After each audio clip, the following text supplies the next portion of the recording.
for viewers, ordinaryong tao, na makikita na ang bandila natin tinitira ng water cannon, ito talaga napakasakit sa atin bilang Pilipino.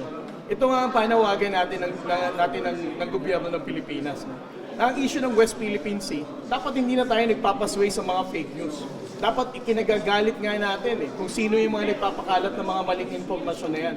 Imagine, bandila ng Pilipinas, tinatamaan ng water cannon, Coast Guard vessel natin with a water cannon, pero meron pa mga tao dyan na justify ng action na to ng China. Ito dapat,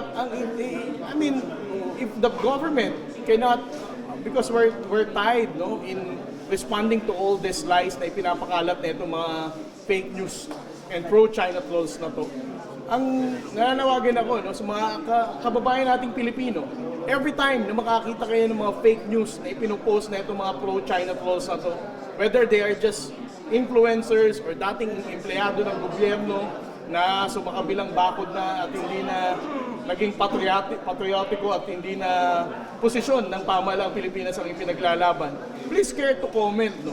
Lahat ng mga Pilipino dapat nagko-comment sa mga post nila sa social media. Otherwise, may mga ordinaryong Pilipino na maaaring maniwala pa sa mga pinapakalat na maling impormasyon na to. Ang contribution ng ating transparency strategy in exposing Chinese illegal actions before for so many years, since China has done a lot of things in the South China Sea, not just in the West Philippine Sea. Nag-reclaim sila ng island, nang-bubuli sila not just for the Filipinos, but even for Vietnamese, Malaysia, Indonesian na mga fishermen. Wala namang kumukondinan dito Kaya, lagi lang sinasabi, even for the maritime security scholars, describe lang to as gray zone tactic, gray zone strategy. But because of our transparency strategy, the Philippine government is no longer considering this as gray zone strategy. What we call this is an outright violation of the international law. What we are calling them is that China is just violating the international law and they are blatant offenders of the United Nations Convention of the Law of the Sea. They don't also care about the IMO conventions na ginagawa nila. So as far as our government is concerned, wala nang gray zone strategy ang China. For us, all of their actions that they're doing there are just basically unlawful actions and they are offenders of the international law. Sir, yung binabigay ka po kanina, Sa camera na po. sa camera na lang po, yung sa hindi naman talaga flat yung target. Well, for the Coast Guard, ang alam naman natin, we notice na ang tinitira ng water cannon sa BFAR is yung mga communication equipment niya and the navigation equipment. So, dun sa question na flag ba talaga ang intentionally na tina-target ng People's Republic of China? Well, we can probably say na that could be possible, but the objective of the water cannoning nung nakaraang insidente nung April 30 is for them to terminate ang ating mobility ng Coast Guard vessel and BFAR. And of course, we are relatively dependent sa ating communication equipment and navigation equipment. So for us, ang intention talaga nila dito is to target all those antennas na nasa superstructure natin. Commodore, intentional man o hindi, pero as Filipinos, may kurot siya sir. Well, totoo naman po sir, Ang, what I just responded is ano ang intention ng China. Pero definitely, ang for viewers, ordinaryong tao, na makikita na ang bandila natin tinitira ng water cannon, ito talaga napakasakit sa atin bilang Pilipino. Ito nga ang panawagan natin ng gobyerno ng Pilipinas. Ang issue ng West Philippine Sea, dapat hindi na tayo nagpapasway sa mga fake news. Dapat ikinagagalit nga natin kung sino yung mga nagpapakalat ng mga maling impormasyon na yan.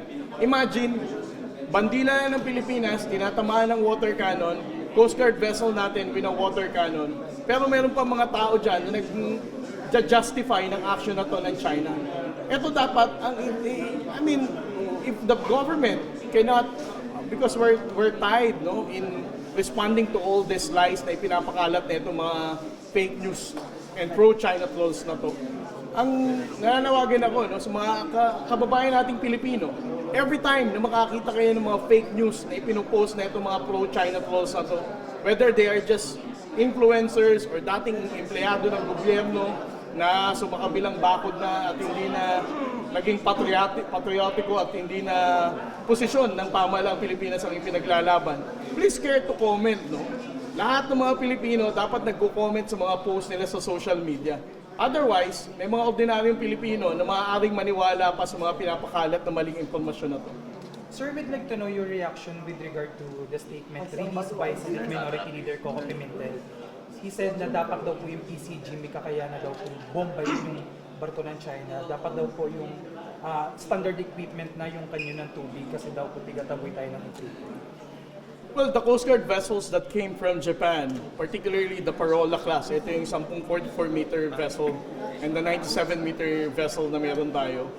Standard naman talaga na meron tayong firefighting na water cannon equipment dahil ito yung pang-responde ng Philippine Coast Guard sa mga pagkakataon na may sakuna sa barko para hindi magkasunog sa mga barko. No?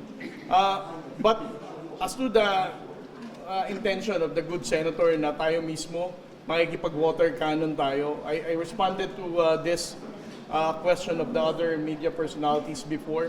As far as the Philippine Coast Guard is concerned, the guidance of the President is very clear. We should not be provoked of all those bullying activities of China. We're still going to deal with them professionally. And if we're going to use our water cannon, ano na lang ang difference natin sa kanila? No? For a deviant Coast Guard organization such as China Coast Guard that endangers the lives of people on board, no?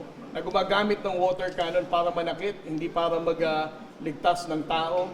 Ano na lang ang difference natin sa kanila? I would like to believe that the President is correct, that his guidance to the Philippine Coast Guard and the Armed Forces of the Philippines for us to deal with them professionally and not to be provoked of all those bullying tactics and provocative action of China should be the way to go, unless the National Task Force West Philippine Sea is going to give us another changes or amendment of operational details.